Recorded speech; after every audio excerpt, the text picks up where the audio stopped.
welcome to episode 1 of the banana recipe series.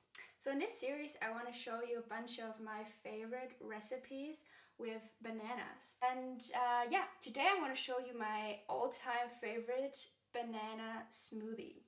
And people ask me all the time, like, Julia, what's your secret recipe to your amazing smoothies? Because I often make smoothies for my friends.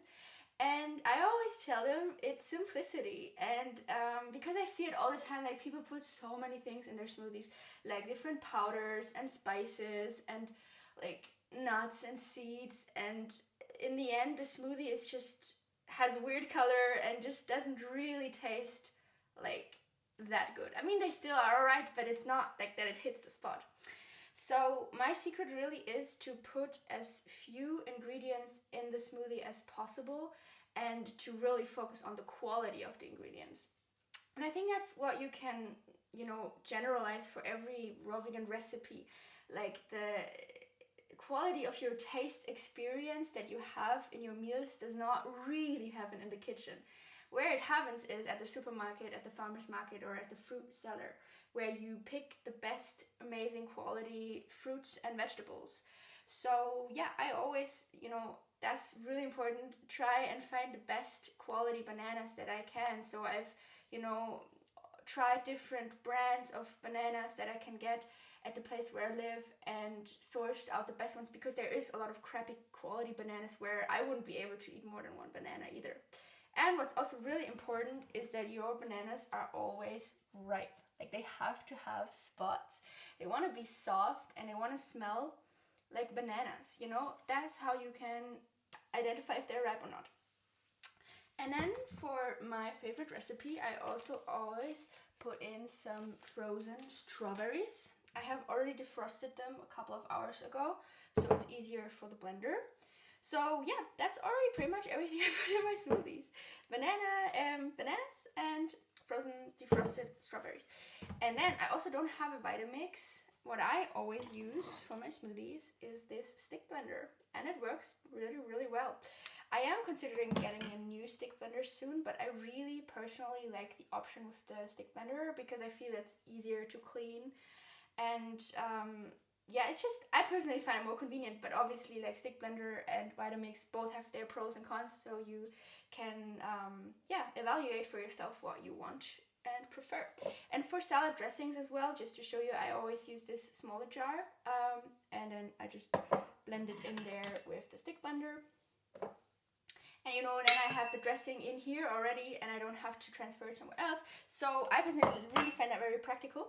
And if you get a stick blender, you always want to make sure that it's like a really good one that has either a lot of watts, like mine has 600 watts, or that has a really good motor. But yeah, I cannot recommend you a good stick blender yet because I myself haven't found the perfect one yet. But yeah, so I would say then let's get right into it. So I've defrosted those strawberries, and I also always have this kind of bowl where I put the, banana peel in. So yeah, I'm just gonna peel all those bananas. Alright, I'm done. So I used up around 9 bananas, I think. And these are pretty small ones, so if they were bigger, I would probably use less. And now I'm going to blend it. So I'm going to use the stick blender, put it in here, and then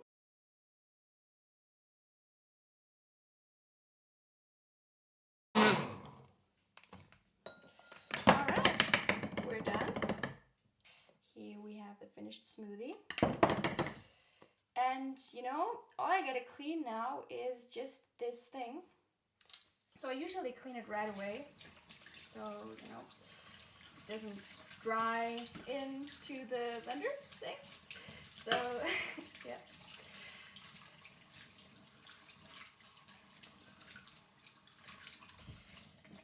And then I also dry it right away so the blades will stay sharp.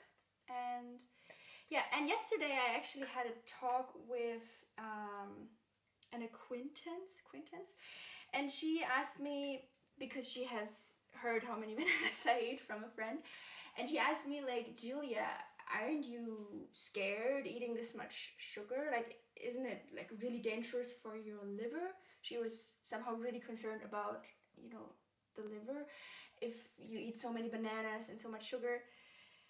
And I haven't said anything, I just said no, but I want to share in this video my thoughts about that, because I feel like, you know, if you eat this diet, if you eat this lifestyle, you get these questions a lot, and I never argue with people, I never try to force my opinion on them, but I still, you know, after the conversation remind myself why I'm doing this, and I remind myself and, you know, get back into my own power, because that's really important. And something I want to say about that is that, you know, we have to understand that sugar from fruit and sugar from candy is not the same whatsoever. You know, the sugar in the fruit has so much fiber that comes with the sugar, and it has so many nutrients. So it's, you know, it's not comparable to sugar from candy, which has been extracted, where there's a lot of chemicals as well, which is what makes the sugar in candy like really unhealthy, is all the chemicals that come with refined sugar. And there is no fiber whatsoever and no nutrients whatsoever in the sugar of candy. And I actually, because I was curious, I looked up what the function of the liver, because, you know, I'm not into science and all that kind of stuff. I mean, I have read the 80-10-10 diet, but honestly, what I really focus on is how do I feel on this lifestyle. And I just feel amazing. And I see people who have been on this lifestyle for so long just feel really good and are thriving. And that's what I go after. But yeah, the liver function, one of the functions of the liver is to rid the body of toxins. So if you look at that statement, you can actually see that it doesn't make any sense to be concerned about your liver from eating so much fruit, because, you know, fruit is literally one of the food groups that has the least amount of toxins. And people are so scared of eating fruit where it's the least contaminated fruit from toxins, but they eat ice cream and pizza and processed foods every day, and they don't think about that whatsoever. And that's, I think, really important, that if we get into this lifestyle, or if you want to learn more about this lifestyle, if you want to try this lifestyle, or if you want to live this lifestyle long term, then we gotta delete all the programs, and we have to let go of everything we think we know about diet. And I think that's just something that I really wanted to share in this video.